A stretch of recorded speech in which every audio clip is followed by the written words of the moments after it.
दोस्तों नमस्कार, आप सभी का स्वागत है। आज मैं आपको एक ऐसी प्रेरक कहानियां सुनाती हूं जिसे बाद में आपकी जिंदगी बदल जाएगी। अवश्य सुने, आपकी ऊर्जा पहले जैसी नहीं रहेगी। तो बिना अपना समय गवाए प्रेरक कहानी शुरू करें।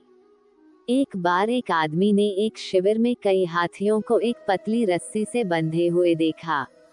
रस्सी बहुत कमजोर थी, फिर भी हाथी उसे तोड़कर भागने की कोशिश नहीं कर रहे थे। डेरे के मालिक ने उसे बताया कि उसने बचपन से ही इतनी छोटी रस्सी से हाथियों को बांध रखा है। बचपन में हाथियों के लिए इस रस्सी को तोड़ना मुश्किल था। बड़े होकर हाथियों ने मान लिया कि वे उस रस्सी को कभी नहीं तोड़ पाएंगे। इसलिए हाथियों ने इस रस्सी को तोड़ने का कोशिश बंद कर दिया।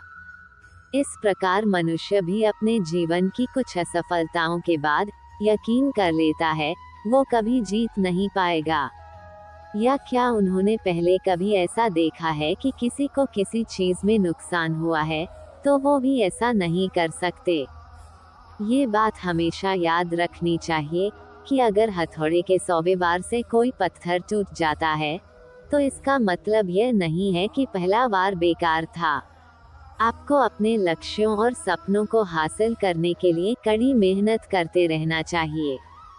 एक गुरुकुल में नित्य ध्यान करने का नियम था। साधना करने के बाद अपनी प्रगति अपने गुरु को बतानी पड़ती थी। एक नए लड़के को ध्यान करने में बहुत मुश्किल हो रही थी। ध्यान के दौरान वह एकाग्र नहीं हो पा रहे थे। इस वजह से वह काफी नाराज था। उसके गुरु ने उससे पूछा, आखिर किस बात से नाराज हो? लड़के ने कहा, मैं जब भी साधना करता हूँ कभी कभी कोई बात करने आ जाता है, कभी कभी कोई बिल्ली या अन्य जानवर आ जाता है। गुरु ने लड़के से कहा कि तुम अपने आसपास की हर चीज पर गुस्सा हो रहे हो, जबकि ध्यान का वास्तविक उद्देश्य गुस्से से बचना है।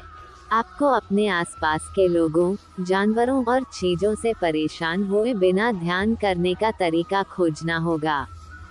फिर वह लड़का गुरुकुल के बाहर एक शांत जगह की तलाश में निकल पड़ा। उसने एक बहुत ही शांत नदी का किनारा देखा। वह वहीं अपनी चादर बिछाकर साधना मेडिटेट करने लगा। जैसे ही उसने अपनी आंखें बंद की, उसे हवा के चलने की आवाज सुनाई दी तो वह नाराज हो गया। फिर जब पेड़ के पत्तों की आवाज आई तो उसे गुस्सा आ गया। जब भी चिड़ियों की आवाज आती तो वह उस पर गुस्सा करने लगता। उसने सोचा कि नदी के तट पर बड़ी अशांति है, क्यों न मैं नदी के बीच में जाकर साधना करूं।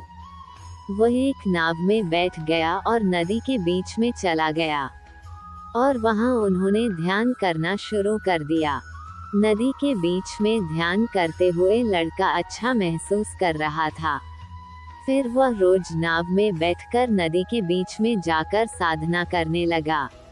अब वो खुश था कि कोई उसे परेशान नहीं कर रहा था और वह ध्यान करने में सक्षम है।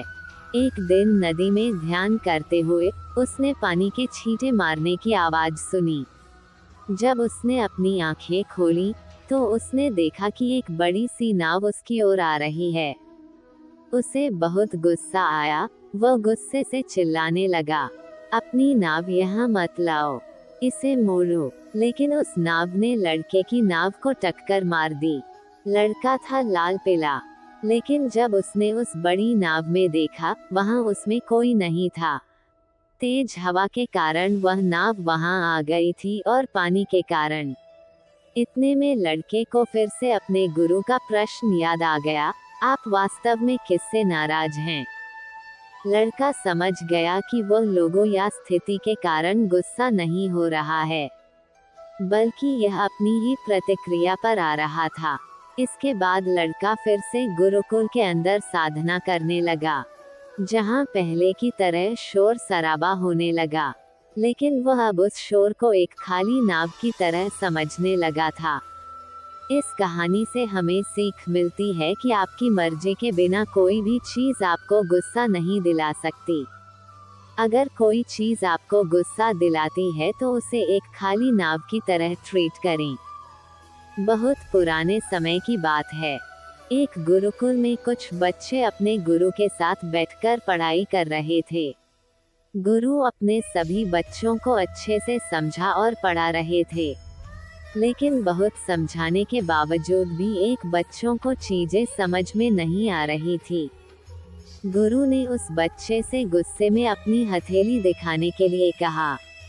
बच्चे का हाथ देखकर गुरु ने बच्चे को पढ़ाई छोड़कर घर जाने के लिए कहा, क्योंकि उस बच्चे के हाथ में पढ़ाई की रेखा नहीं थी। तभी उस बच्चे ने एक छोटा चाकू निकालकर अपने हाथ पर गहरा निशान बना दिया और कहा कि अब तो मेरा हाथ पर पढ़ाई की रेखा है, गुरुजी। तो क्या मैं पढ़ सकता हूँ? गुरु ने इस बच्चे के हिम्मत को देखकर कहा, तुम्हें कोई भी चीज पढ़ने से नहीं रोक सकती। ये बच्चा और कोई नहीं था, बल्कि फेमस लेखक महर्षि पनिनी थे, जिन्होंने संस्कृत व्याकरण की बहुत सी किताबें लिखी। तो दोस्त, आप लोगों को भी अपनी जिंदगी में अपने सपनों के लिए इस बच्चे की तरह ही निडर और अपने इरादों को पक्का रखना होगा। फिर दुनिया आपसे कुछ भी फिर क्यों ना कहें। एक बार की बात है, एक चरवाहे बच्चे को भेड़ों के झुंड को बनाए रखने का काम सौंपा गया था। एक दिन जब वो ऊब गया था तो उसने गांव वालों को मूर्ख बनाने का निर्णय लिया। उसने चिल्लाना शुरू कर दिया, मदद करो, भेड़िया आ गया, भेड़िया आ गया। जैसे ही स्थानीय लोगों ने उसकी गुहार सुनी, वे चरवाहे बच्चे की सहायता के लिए बाहर की ओर दौड़ पड़े। जब वे उसके पास पहुंचे तो देखा कि कोई भेड़िया नहीं है, तो उन्होंने पूछताछ की उस लड़के से कि भेड़िया कहाँ है। युवा चरवाहे लड़के ने चिल्लाकर कहा, हा हा हा, मैंने तुम सबको बेवकूफ बना दिया। मैं तो सिर्फ तुम सबके मजे ले रहा था। फिर वो गांव वाले सब चले गए। कुछ दिनों बाद चरवाहे लड़के ने वही चाल दोहराई। वो फिर से चिल्लाया, मदद करो, मदद करो, भेड़िया आ गया, भेड़िया आ गया। एक बार फिर जब लोग उसकी सहायता के लिए पहाड़ी पर चढ़े, तो वो लड़का हा हा हा, हा हा हा करके हंस रहा था। तो उन्हें पता चला कि युवक ने उन्हें फिर से बेवकूफ बनाया है। उस लड़के के शरारत के वजह से गांव वाले उससे बहुत गुस्सा हो गए और वहां से चल दिए। उसके बाद कुछ दिनों बाद एक भेड़िया फील्ड में गया और भेड़ों के झुंड के तरफ लपकने लगा। भेड़िए ने एक भेड़ पर हमला किया, फिर दूसरी और तीसरी पर। फिर वो चरवाहा लड़का गांव की ओर चिल्लाता हुआ भागा, मदद करो, मदद करो, भेड़िया, मदद करो, कोई है। लेकिन गांव वाले उसके आवाज को सुने और उसके रोने धोने को भी सुने, लेकिन वो सब ये सोच रहे थे कि ये फिर से शरारत कर रहा है। लड़का दौड़कर पास के गांव वालों के पास गया और बोला, एक भेड़िया भेड़ों पर हमला कर रहा है। हाँ, मानता हूँ कि मैंने पहले झूठ बोला था, लेकिन इस बार यह सच है। आखिरकार गांव वाले उसकी बात को मानकर भेड़ों को देखने गए। उन्हें ये एहसास हुआ कि ये सच था। वे भेड़िए को भागते हुए देखे और कई मरी हुई भेड़ों को घास पर पड़े हुए भी देखे। सिख, हम किसी ऐसे व्यक्ति पर विश्वास नहीं कर सकते जो अक्सर झूठ बोलता है, भले ही वह सच बोलता हो। एक बार की बात है कि एक बच्चा और एक बच्ची दोनों एक बीच के किनारे खेल रहे थे। लड़के के पास कुछ मार्बल्स के टुकड़े थे और लड़की के पास कुछ मिठाइयाँ थे।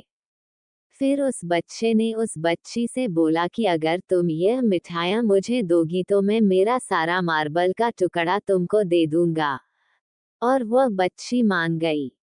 फिर उसे बच्चों ने अपने पास सबसे खूबसूरत और बड़े मार्बल के टुकड़े को अपने पास रख दिया और बाकी के बच्चे जितने मार्बल के टुकड़े उसने उस बच्ची को दे दिया। फिर उसे बच्ची ने जिस तरह वादा किया था कि पूरा मिठाई उसको दूंगी, तो उसने अपना सारा मिठाई उस लड़के के हवाले कर दिया। उस रात तो वो बच्ची बहुत अच्छे नींद से सोई, लेकिन वह बच्चा इस फिक्र में पूरी रात ठीक से सो नहीं पाया कि जिस तरह मैंने अपना बेस्ट यानी खूबसूरत और बड़ी मार्बल्स अपने पास रख लिए थे, कहीं इस लड़की ने अपने सबसे बेहतरीन मिठाई अपने पास तो नहीं रख लिए। इसने मुझे धोखा तो नहीं दिया। इस फिक्र में पूरी रात सोचता रहा। इस कहानी से हमें सीख मिलती है, अगर आप अपने रिलेशनशिप में 100% नहीं दोगे, तो आप हमेशा अपने रिलेशनशिप में डाउट करोगे। तो अपने रिलेशनशिप में 100% दीजिए। धन्यवाद।